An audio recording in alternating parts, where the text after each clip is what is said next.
Welcome again, folks, to another episode of Burning Platform. The last guest we had felt a little embarrassed when I said he was better looking than Brian Summer. So he was going to send Brian a case of his favorite potion, Dr. Pepper. I'm not going to embarrass the guest today, but you guys can be your own judge. Bonnie Tinder of Raven Intel. Bonnie, welcome. Tell us a little bit about yourself. Tell us a little bit about Raven. Thank you so much, Vinnie. So glad to be here. So I'm Bonnie Tinder. I'm the founder of Raven Intel, and Raven is a peer review platform for enterprise software consulting. So we're very similar to a Yelp or a G2 Crown, but what we look at specifically is projects and the SIs who work on them, so customers know who's good and who's not. So we really give customers and software vendors like a bird's eye view, thus the name Raven Intel, on project success. And we give SIs the ability to really showcase the great work that they're doing through the voice of their customers. Well, Bonnie, I learned something new. I didn't realize Raven was with the bird's eye view, but thank you for sharing that. So, Bonnie, let's talk about project management. It would seem like in some ways, project management has taken a giant leap forward, right? If you look at the vaccine trials, the compressing, the agile methods they're using, the parallel processes they're using, it's something that IT's been trying for a while, but never really successfully. Hopefully, the vaccine folks have learned how to do it, and maybe we can learn from them. You watch projects all the time. What have you seen in the last few months? Obviously, some projects have been canceled, some of them have been shortened. But tell us what you've learned about project management in the last few months. Yeah. I think with the enterprise software world, the biggest thing that I've seen is shift. So there's been a shift in the scope and size of projects, as well as the way that projects are delivered. I think there's a movement to more incremental type of work versus these mega, large scale implementation rollouts. And I think we'll continue to see those come back in 2021. But this year, there's been impacts due to, project teams that have other priorities or layoffs and things like that. That's really disrupted the natural flow and the way things, were earlier this year and last. So I talked to one customer this last week. So just as a quick example, they were in the online sports gambling industry or gaming industry.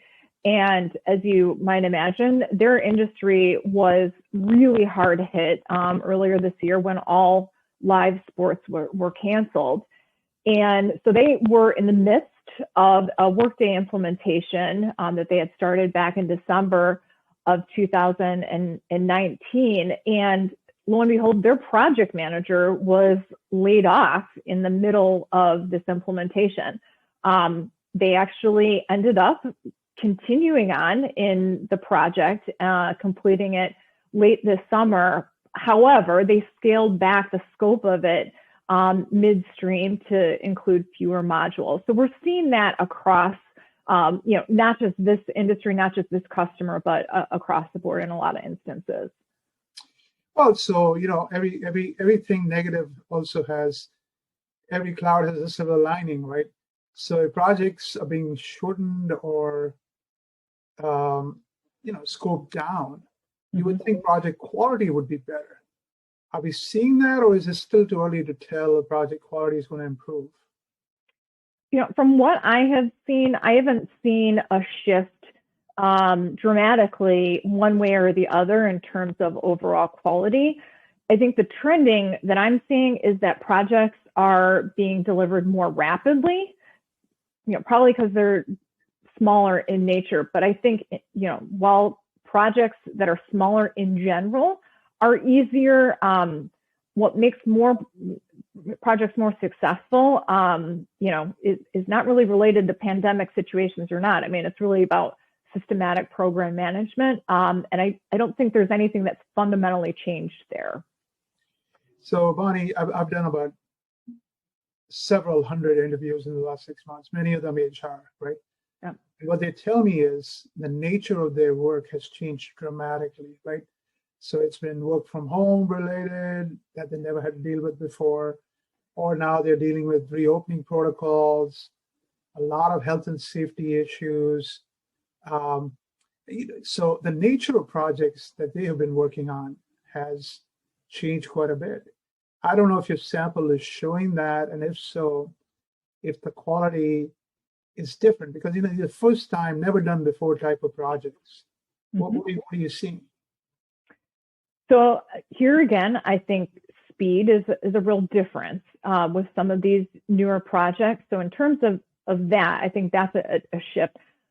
So I'll give you an example. So we recently talked to, this happened to be an SAP customer that's in the healthcare industry, and their pressing need was to be able to plan for employee surges, to bring on very large groups of doctors, nurses, et cetera, into their health system. And they needed to essentially create like a COVID-19 command center. And so, how do you make that happen within a system? They actually found that they could do that through like an org charting system. So they happened to use a software called Ingentis that was an add-on for SAP, but they were able to get that sort of solution built within 30 days when a typical timeline or time frame for a project like that would have been a quarter or two. So I think in general, all hands on deck, and the catalyst that the pandemic has caused has shown, hey, these projects can be delivered as quickly as possible. It's just how much red tape can we get through, and how many people can we dedicate to making sure things are implemented in a very rapid period of time. And we've seen that happen successfully, and particularly in healthcare and some of these other industries that really have needed to step up their game to handle the capacity. Bonnie, I would say that's happening all over the place. People talk about digital transformation. This has really been digital acceleration. If you are doing it, you're doing it much better, much quicker. If you haven't done it before, you're doing it much quicker. Than the patience level has definitely gone down, So for the massive projects, patience level definitely has gone down. Let's talk about our friendly systems integrators. I mean, my God, talk about your world turning upside down, right? No travel. I never thought, I've spent my entire life traveling. I never thought I would see a consulting firm that was put on a travel ban in effect. And most of them have had to work from home, right? So they have all kinds of issues around privacy and security with their client contacts and so on. What have you seen with SIs in this phase? Mm-hmm. Yeah, and I certainly would say the consulting industry has had a large impact, particularly smaller SIs that have had to weather a storm where there's fewer large-scale projects out there. So really, everybody is competitive for whatever projects they can win. In terms of the delivery, as you mentioned, there's no more T&E and, getting on airplanes to go and visit with clients and build those relationships and be there during rollouts and things like that. And, in some ways that's helped to reduce cost, which is great. But, it's made this idea of developing trust and relationships that much harder. And, relying on tools like Zoom, which everybody has Zoom fatigue these days, to really make sure that communication is happening and that relationships, are maintained and deepened. I think the SIs who can really master the video conference tool and project teams who can really, again, master this new medium of communication are the ones who in the end are going to fare the best. I think just in general, nobody having any customer conferences anymore. So the software vendors, in the fall, this was their sales surge, if you will, at the end of the year to really get everybody primed and excited for signing contracts to begin in the new year. And, without those in-person conferences happening, I think that's taken a toll on the ability to, first of all, sell these big capital, purchases or large software purchases, and especially for the smaller SIs, the ones who rely on those in-person or interactions to be noticed and visible and things like that. That's been a strain. So, hopefully we'll see these come back in 2021. I think as a result of it, you're going to see probably some smaller SIs getting picked off or acquired by some of the larger guys, because of these new headwinds. It's interesting you mentioned that, because an SAP executive told me about 3 months ago. He said, I'm seeing the big firms, even the big firms, bidding for $50,000 projects. I said, my God, I never thought they would look at anything less than 7 figures, right? And so they're probably chasing business that the smaller firms would likely have done so. But then on the other hand, I've also seen software vendors who have told me, we have closed deals, we have done demos online. So their business has changed, and they seem to be weathering the storm. And I'm sure the SIs will similarly learn to adapt. You mentioned Yelp when you introduced yourself. In Yelp, you get all kinds of really nasty customer feedback, deservedly so in many cases. Sometimes it's just whining, right? But what are you hearing? I mean, in this time, are you getting honest feedback from customers, or are they so distracted from their own externally customer-facing projects that they're really not focused as much as what is going on in the back office or HR projects? So I think everyone is focused on doubling down on their core business. And so these external projects are, unless they're part and parcel to, what will keep their business afloat and are generating revenue during this period of time, I think everybody is distracted with that. With that said, I don't think that there has been a shift in customer expectations as a result of this pandemic. And I know you and I have talked about even some of our consumer experiences during this period of time.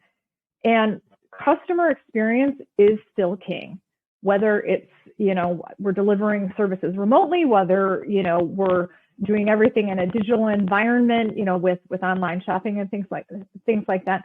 Customers still expect care, and they expect delivery quality. And I think they're forgiving on some things, they're forgiving on the fact that we have to change and adapt. But I don't think, and what I'm seeing in our reviews at Raven, is that customers are not willing to sacrifice overall quality and attentiveness, because of this disruption that we've had.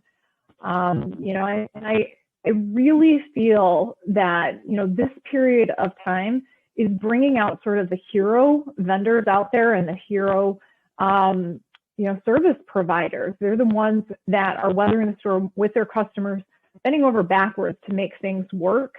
And, eventually that sort of service that goes beyond during this period of time to customers or, to employees, when the pandemic, is sort of on the other side here and the economy is fully back on track, I think those companies are going to be remembered and are going to, be the heroes next year as well. Sabani, I've been tracking, like my series is called Business Acrobatics during the crisis. And at least a few customers have talked about, especially in the first couple of days when they had to move thousands of employees to work from home, some of the integrators really stepped up in that process. So, like you say, heroics will be remembered for a while. Mm-hmm. And, given that we're in the holiday spirit, hopefully you'll get a few more positive comments from customers. I'm certainly being more charitable to even for pretty poor service. So. Any final thoughts? My final thoughts are, really my wishes for everyone to stay safe during this season and, and look forward to 2021, hopefully when we can close the chapter on this year. But certainly, I think the the thing overall that I would just leave with is customer experience, and the voice of the customer speaks volumes. Taking care of the customer is going to, whether you're a software vendor or an SI, that's going to pay dividends next year. Well, Bonnie, Merry Christmas. Thank you again for joining me. And you as well. Stay safe yourself and have a wonderful 2020, the rest of 2020, and an even better 2021. Thank you so much. Likewise.